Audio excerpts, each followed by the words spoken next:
இல்ல. இது முழுக்க முழுக்க வந்து எதாவது சொன்னீங்கன்னா, இந்த இடங்களெல்லாம் எடுத்து இவங்க என்ன பண்றாங்க சொன்னா, ஏதோ செல்வந்தர்களுக்கு அல்லது கார்ப்பரேட் கம்பெனிக்கு விலை பேசுற மாரி தான் தெரியுது எனக்கு.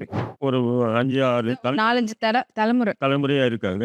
கரண்ட் இந்த தேதி வரையும் அவங்க வந்து வீட்டு வரியே கட்டுறாங்க. தாம்பரம் நகராட்சிக்கு வீட்டு வரி கட்டிட்டு இருக்காங்க. எவ்வளோ கொடுமை பாருங்க. அப்போ ஒரு நகராட்சி வீட்டு வரி வசூல் பண்ணுதுன்னு சொன்னா, புறம்போக்கு இடத்துலயோ, இல்ல ஆக்கிரமிக்கப்பட்ட இடத்துலயோ கட்டியிருந்தாங்கன்னா, நீங்க ஏன் வந்து வரி கட்ட அரசாங்கம் ஏன் வரி கட்டணும்? அப்போ நீதிமன்றங்களும் இத உள்வாங்காம, யாரோ தனிநபர்கள் அல்லது பொதுநல வழக்குன்னு சொல்லிட்டு சில பேர் போடுறத வந்து அக்செப்ட் பண்ணிட்டு, உடனே தீர்ப்புகள வழங்கிறாங்க. ஆமா நம்ம மனைவி, நம்ம பிள்ளைங்களுக்கு ஒரு வீடு வாங்கணும், கட்டணும். இதானே ஆமா. அப்ப அவன் ஏதோ ஊர்ல போய் சம்பாரிச்சு இரவு பகல்னு கஷ்டப்பட்டு அவன் அந்த வீடு வாங்குவான், கட்டுவான். அரசு வந்து என்ன பண்ணும், இது நீர்நிலை பிடிப்பு, இது வந்து ஆக்கிரமிக்கப்பட்ட இடம், இது அந்த இடம், இந்த இடம். நீயே ரெஜிஸ்டர் பண்றடா. இதே அனகாபுத்தூர் இடிச்ச இந்த பக்கம் இடிச்சாங்க இல்லையா? இதாச்சும் பார்த்தீங்கன்னு சொன்னா, குறைஞ்சபட்சம் நானு போய் பார்த்தேன். ஒரு 500 மீட்டருக்கு அந்த பக்கம் தான் வீடுகள் இருக்கு. அந்த ஆத்துக்கு 500 மீட்டருக்கு இடம் வந்து காலி இடம் இருக்கு. ம். அதுக்கு பிறகு தான் வீடுகள் இருக்கு. அந்த வீடுகளே இடிச்சாங்க. ஆனா, அந்த பக்கம் நீங்க பார்த்தீங்கன்னா, கரைக்கு அந்த பக்கம், அந்த ஆற்றை ஒட்டி ஒரு காசா கிரவுண்ட். ஒரு பெரிய கேட்டட் கம்யூனிட்டி இருக்கு. ஆமா. காசா கிரவுண்ட் பெரிய கன்ஸ்ட்ரக்ஷன் கட்டியிருக்கான். அத ஏன்யா இடிக்கலன்னா, அவங்ககிட்ட பட்டா இருக்குங்கன்றான். இது முழுக்க முழுக்க ஒரு செட்டப் தானுங்க. இது எப்படின்னு சொன்னீங்கன்னா, அ அரசனுக்கு ஒரு நீதி, ஆண்டிக்கு ஒரு நீதி என்ற நிலைப்பாடு தான் போயிட்டு இருக்கு. அது எந்த ஆட்சிக்கு வந்தாலும் சரி. அதேதான். இது எந்த ஆட்சியா இருந்தாலும் இருந்தாலும் அப்படிதான் ஜெகன் இருக்கு. தான். ஏன் சொன்னா, அந்த ஒடுக்கப்பட்ட ஏழை, நடுத்தர மக்கள் வந்து அவங்களால எதிர்த்து போராட முடியல. அவங்களால என்ன பண்ணுவாங்க? அப்ப அத என்ன பண்றாங்க சொன்னா, அரசு அவங்களுக்கு சாதகமா அத மாத்திக்கிறாங்க. அதனுடைய எதிரொலிகள் தான் இது எல்லாமே நம்ம பார்த்துட்டு வர்றோம். யார இது பண்ணுவா? இந்த மாரி சில பகுதிகள்ல போயி, அந்த ஒரு நடுத்தர குடும்பங்களா இருக்கக்கூடிய ஏழை, வறுமையில் வாழக்கூடிய அது எந்த சமூகமா இருக்கட்டும். அவனால எதிர்த்து போராட முடியல. அவன் வந்து காலைல போறான், வேலை செய்றான், சாயங்காலம் வரான். அடுத்த நாள் போறான், காலைல செய்றான், வேலை செய்றான், வந்துறான். இந்த மாரி வீடு அவன் ஏதோ அவங்களுடைய கனவுல ஏதோ கஷ்டப்பட்டு சம்பாரிச்சு அந்த வீடு கட்டி, நமக்கும் ஒரு வீடு இருக்கு. நம்ம பிள்ளைகளுக்கு பிற்காலத்தில வீடு அந்த வீட்ல இருப்பாங்க அப்படின்னு ஒரு திருப்தி, ஆத்ம திருப்தியோட உட்காரும்போது இடிக்கிறேன். புயல், இது காற்று, மழை வரும்போது பார்த்தீங்கன்னு சொன்னா, அந்த ஏழை பாமர மக்கள் இருக்க பக்கத்துல தான் தண்ணி நிக்கும். பணக்கார வீட்டு பக்கம் நிக்காது. நிக்கும். ஆனா உடனே உடனுக்குடனே கிளியர் என்ன பண்ணிடுவோம். பண்ணுவாங்க? ஒர்க் பண்ணி எடுத்துருவாங்க.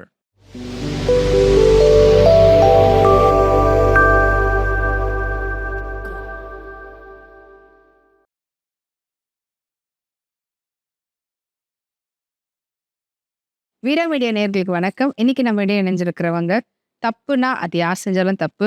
அது ரொம்ப தைரியமா, ரொம்பவே வந்து போல்டா மக்களுக்கு நம்மளுடைய கருத்து கொண்டு போய் கரெக்ட்டா சேர்க்கணும் அப்படின்றதுல, அ முதன்மையா நின்னு விமர்சகராவும் சரி, ஒரு ஜெர்னலிஸ்டாவும் அவருடைய தொடர்ந்து அந்த சமூகத்துக்காக பணி பண்ணிட்டு இருக்கிறவங்க தான் திரு தடா ரஹீம் அவர்கள். வணக்கம் சார். வாங்க. அ உங்களுடைய குரல் எப்பவுமே வந்து ஒரு மக்களுக்கான குரலா தான் இருக்கும். அதுவும் முக்கியமா வந்து ஒடுக்கப்பட்டவங்களுக்கானது. அ ரொம்ப விளிம்பு நிலையில இருக்கக்கூடிய மக்களுக்கான குரலா இருக்கும். அப்படி வந்து இப்ப நெறைய நில மோசடி, நில ஆக்கிரமிப்புன்ற ப பல கேஸ்கள் வந்து நம்ம பார்த்துட்டுருக்கோம். அதுல வந்து பார்த்தீங்கன்னா, புதுக்கோட்டை அறந்தாங்கியில வந்து கொஞ்ச நாளைக்கு முன்னாடி எம்எல்ஏவா அ பதவி ஏற்றதுக்கு அப்புறம் கூட எம்எல்ஏ ஆஃபீஸ்க்கு வராமயே இருந்தாரு. அந்த தொகுதியினுடைய எம்எல்ஏ. அதுக்கான காரணம் என்னன்றது இப்ப தான் புரியுது அப்படின்ற மாதிரி கோர்ட்ல வந்து ஆர்டர் வந்திருக்குது. எம்எல்ஏ ஆஃபீஸும் அது சுத்தி இருக்கக்கூடியது. கிட்டத்தட்ட அது ஆல்ரெடி ஒரு 40, 45 வருஷத்துக்கு மேல இருக்கக்கூடிய ஒரு இடம் தான். அப்பவே அதிமுக, திமுக யார் வந்தாலும் அந்த எம்எல்ஏ ஆஃபீஸ்ல தான் உட்காந்து வேலை பார்த்துருக்காங்க. ஆனா அது வந்து நீர்நிலையில இருக்கக்கூடிய ஒரு கட்டடம். அத ஏன் வந்து நீங்க இன்னும் இடிக்காம வச்சுட்டு இருக்கிறீங்கன்னு சொல்லிட்டு கோர்ட் வந்து ஆர்டர் குடுத்துருக்கிறதுனால, இப்ப வந்து ரீசென்ட்டா அத இடிச்சிருந்தாங்க. இப்ப என்னன்னா, அத சுத்தி இருக்கக்கூடிய அதுக்கு பின்னாடி இருக்கக்கூடிய வீடுகளும் வந்து அதே நீர்நிலையில வரும். எம்எல்ஏ உடைய ஆஃபீஸே இடிக்கிறாங்கன்னா, அப்ப எங்களுடைய வீடெல்லாம் நாளைக்கு எங்க போய் நாங்க நிக்கிறதுன்னு சொல்லிட்டு கிட்டத்தட்ட ஒரு 40, 50 பே வ வீடுகளுக்கு மேலவே இருக்கோம் அப்டின்ற மாரி. நாங்கலாம் வந்து பல வருஷமா இங்க இருக்கிறோம். இது இல்லாம எங்களுக்கு வந்து பட்டா தரக்கூடிய நெலைம வந்துருச்சு. பட்டா சிஸ்டம்லலாம் ஏத்திட்டாங்க. ஆனா தராம கொஞ்சம் இழுத்தடிச்சுட்டு இருக்கிறாங்க. அப்படிப்பட்ட ஒரு இடத்துக்கு நீங்க இப்ப வந்து நீர்நிலை இடம் அப்படின்றீங்களே, இத நாங்க எப்படி வந்து ஏத்துக்கிறது அப்படின்ற மாரி சொல்றாங்க. இது இத்தனைக்கும் எம்எல்ஏ ஆஃபீஸ்னா கவர்மெண்ட்டே தான் கட்டியிருப்பாங்க. அப்ப அவங்களுக்கு தெரிஞ்சிருக்காதா அது நீர்நிலை இடம்னு?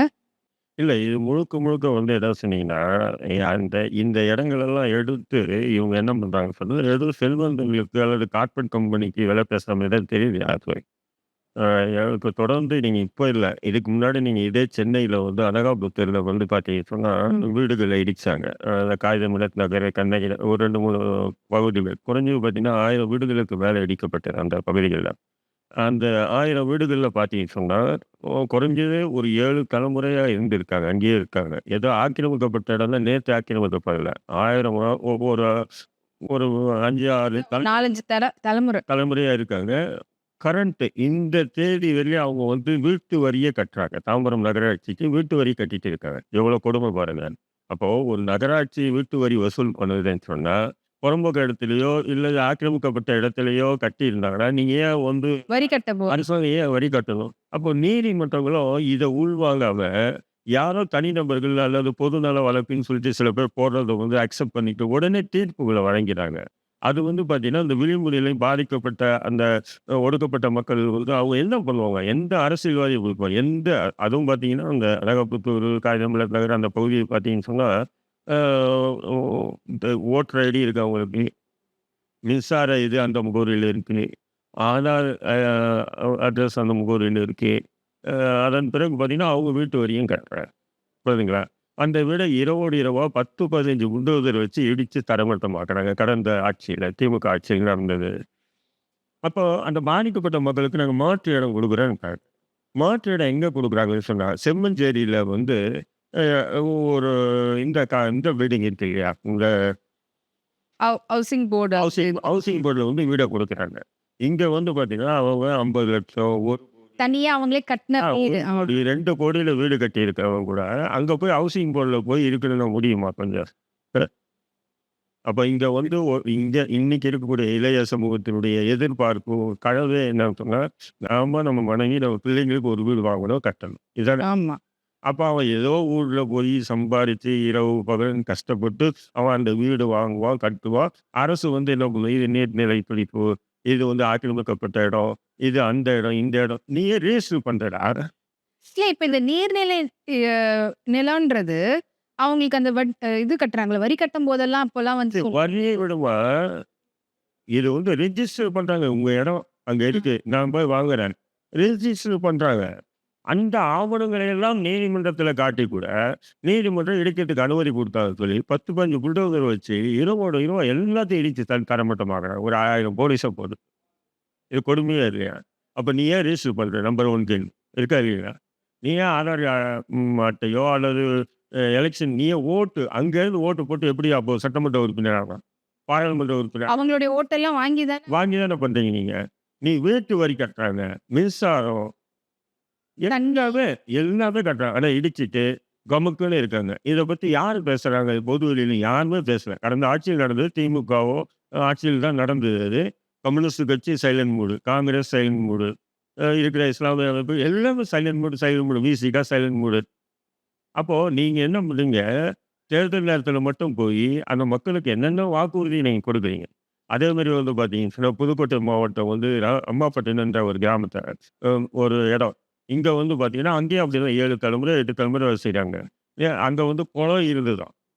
அந்த குளம் இருந்துதாம். யாரோ ஒரு பொதுநல வழக்கு. அந்த குளத்துல வந்து இவங்க வீடு கட்டிட்டாங்கன்னு ஒரு வழக்கு போடுறோம். அந்த வழக்க வந்து முன்ன பின்ன வைக்காம நீதிபதி வந்து தீர்ப்பு சொல்லிடுறார். அந்த தீர்ப்பு அடிப்படையில உடனே என்ன பண்றாங்க சொன்னா, புல்டோசரு, போலீஸு எல்லாம் இறங்கி இடிச்சு தரைமட்டமாக்குறாங்க. இது வந்து ஆக்சுவலி இந்த இந்த பக்கம் மட்டும் தான் பண்றாங்க. அது ஆ, ஆ, ஆ. இல்ல, இன்னொரு சைடு வந்து இல்ல. இது நான் சொல்ல வரேன். ராமத் நகர்ல அப்படி நடந்தது இல்லையா? இப்ப நான் என்ன கேட்கிறேன், அது வந்து ஒரு குளம் இருந்தது. சரி. இன்னைக்கு தமிழ்நாட்டுல பார்த்தீங்கன்னா, லட்சக்கணக்கான குளங்கள் மண்ணு இது தூர்ந்து போயி, அங்க வந்து சமூக விரோத செயல்கள்லாம் நடக்குது. அத கிளீன் பண்ணாவே தண்ணி வந்து பயங்கரமா நீங்க வந்து என்ன பண்ணலாம்? சேஃப் பண்ணி. சேமிக்கும். அத விட்டுட்டு 5 தலைமுறை, 6 தலைமுறையா இருக்கும்போது தொண்டமான் மன்னர் இருக்கும்போது கொடுக்கப்பட்ட இடமா அந்த மக்களுக்கு அது. இன்னைக்கு நேரத்துல தொண்டமான் மன்னன் எந்த காலம் நீங்க யோசனை பண்ணி பாருங்க. அந்த காலத்திலிருந்து அந்த மக்கள் வாழையாக வாழ்ந்துட்டு வராங்க. இப்போ இந்த அறந்தாங்கியிலேயே பார்த்தீங்கன்னு சொன்னா, கலிஃபா நகர்ன்னு ஒண்ணு இருக்கு. அங்கேயும் இதே மாரி ஒரு பிரச்சனை தான். தொண்டமன் மன்னர் இருக்கும்போது கொடுக்கப்பட்ட நகரத்த, இப்போ வந்து அது வீடு கட்டிட்டு அதையும் இடிக்கணும்னு சொல்றாங்க. இப்ப எப்படி இந்த எம்எல்ஏ இது இடிக்கிறாங்களோ, இப்ப அதுதான் இது வருமானத்துறை அதிகாரி வந்து இப்ப இடிச்சிருக்காங்க. பொக்லைன் கொண்டு வந்து இடிச்சிருக்காங்க. இப்ப சுத்தி இருக்கக்கூடிய மக்கள்லாம் வந்து, இப்ப நாங்க எங்க போய் நாங்க நிப்போம்? எங்க வீடு இதே போல ஒரு நாள் வந்து இடிப்பாங்க. அப்ப நான் பசங்களோட எல்லாமே இருக்கிறோம். வயசானவங்க இருக்கிறோம். பல வருஷமா இருக்கிறோமே. ஒரு மாற்று இடம் கூட அவங்களுக்கு வந்து ஒரு ஆப்ஷன் கூட எதுவுமே குடுக்காம திடுதிப்புன்னு இந்த மாரி பண்றது. இல்லம்மா, அதுதான் சொல்றேன். இப்ப அங்க அதே அறந்தாங்கிலேயே பார்த்தீங்கன்னா, இப்போ அந்த ம் ம் ஸ் அ எ கலிஃபா நகரம்னு ஒண்ணு இருக்கு. அங்கேயும் முஸ்லிம்கள் பெரும்பான்மை இருக்க பகுதி. அந்த நகரமும் இடிக்குதுன்னு சொல்றான். அங்கேயும் வந்து குளம் இருந்ததுன்றான். எடுத்தோனே குளம் நீர் பிடிக்குன்றான். நான் ஒரே ஒரு கேள்வி கேட்கிறேன். நீங்க அனகாபுத்தூர்ல இடிச்சீங்க. இல்லைங்களா? இல்ல எனக்கும் அந்த என் கேள்வியும், உங்க கேள்வியும் ஒண்ணா இருக்குமா அப்படின்னு தான் சந்தேகம். ஆனா இந்த மாரியான இடம் எல்லாமே வந்து பார்த்தீங்கன்னா, தாழ்த்தப்பட்டவங்க, ஆ சிறுபான்மை. சிறுபான்மையினர், அதுக்கப்புறமா ஒடுக்கப்பட்டவங்க, விளிம்பு நிலையில இருக்கக்கூடிய இல்ல இத தாழ்த்தப்பட்டது சிறுபான்மை நம்ம போகக்கூடாது. விளிம்பு நிலையில எல்லாமே பார்த்தீங்கன்னு சொன்னா, ஏழை வறுமையில் வாழக்கூடிய மக்கள், நடுத்தர மக்கள் தான். இவங்களுக்கு மட்டும் தான் நீர்நிலைன்றது உடனே வந்து கவர்மெண்ட்ல அதாவது அரசு தரப்புல வாதாடி அத வந்து ஜட்ஜ்மென்ட் குடுத்து பண்ண முடியுதா? இதே போல நீர்நிலையில எக்கச்சக்கமான பங்களாங்களும் பார்க்க முடியுது நம்பளால. அந்த பங்களாக்குலாம் ஏன் ஜேசிபியோ இல்ல பொக்லைனோ போகறதுக்கு இப்ப அதிகாரி நீங்க சொன்னீங்கல்ல அது அனகாபுத்தூர்ல, நீங்க அந்த அடையாறு ஆறு விஸ்தரிப்புக்காக நீங்க இவங்க வந்து இந்த வீடுகள இடிக்கிறேன்னு சொல்றாங்க. இதே அனகாபுத்தூர் இடிச்ச இந்த பக்கம் இடிச்சாங்க இல்லையா? இதாச்சும் பார்த்தீங்கன்னு சொன்னா, குறைஞ்சபட்சம் நான் போய் பார்த்தேன். ஒரு 500 மீட்டருக்கு அந்த பக்கம் தான் வீடுகள் இருக்கு. அந்த ஆத்துக்கு 500 மீட்டருக்கு இடம் வந்து காலி இடம் இருக்கு. ம். அதுக்கு பிறகு தான் வீடுகள் இருக்கு. அந்த வீடுகளே இடிச்சாங்க. ஆனா அந்த பக்கம் நீங்க பார்த்தீங்கன்னா, கரைக்கு அந்த பக்கம் அந்த ஆற்றை ஒட்டி ஒரு காசா கிரவுண்ட். ஒரு பெரிய கேட்டட் கம்யூனிட்டி இருக்கு. ஆமா. காசா கிரவுண்டு பெரிய கன்ஸ்ட்ரக்ஷன் கட்டியிருக்கான். அத ஏன்யா இடிக்கலன்னா, அவங்ககிட்ட பட்டா இருக்குங்கன்றான். ஏன்னா, மாநில அரசு நினைச்சுன்னா, ஒரு வருவாய்த்துறை அமைச்சரோ அல்லது வருவாய்த்துறை அதிகாரிகளோ நினைச்சாங்கன்னு சொன்னா, ரிஜிஸ்டர் ஆஃபீஸ்ல எப்படி வேணா ரெஜிஸ்டர் பண்ணிக்கிறாங்க. புரியுதுங்களா? அப்ப இங்கேயே பட்டா இருக்கு. நாங்க இவ்வளோ பேரு வந்து நாங்க வந்து வீட்டு வரி செலுத்துறோம், அது செலுத்துறோம்னா யார் கேட்கிறா? நீ கோர்ட்ல பார்த்துக்கோ. வர போலீஸோ, அ மக்கள் கோர்ட்ல போய் கோர்ட்ல போய் பார்த்துக்க. சரி கோர்ட்டு ஆர்டர் குடுத்தா இல்லைங்களா? நீங்க கோர்ட் ஆர்டர் குடுத்த உடனே தான் நடவடிக்கை எடுப்பீங்களா உடனே? அப்படின்றதுனால எத்தனையோ விஷயங்களுக்கு நீங்க எடுக்கணும். எடுக்கிறதில்ல. இப்போ கோர்ட்ல ஆர்டர் குடுத்தா அவங்க மேல்முறையீடு பண்றதுக்கு அனுமதிக்கிறீங்க. புரியுதுங்களா? ஆமா. அது மேல்முறையீடு வந்து ஹைகோர்ட் பண்ணலாம், சுப்ரீம் கோர்ட் பண்ணலாம். இவ்வளவுத்துக்கும் வந்து அனுமதி இருக்கு.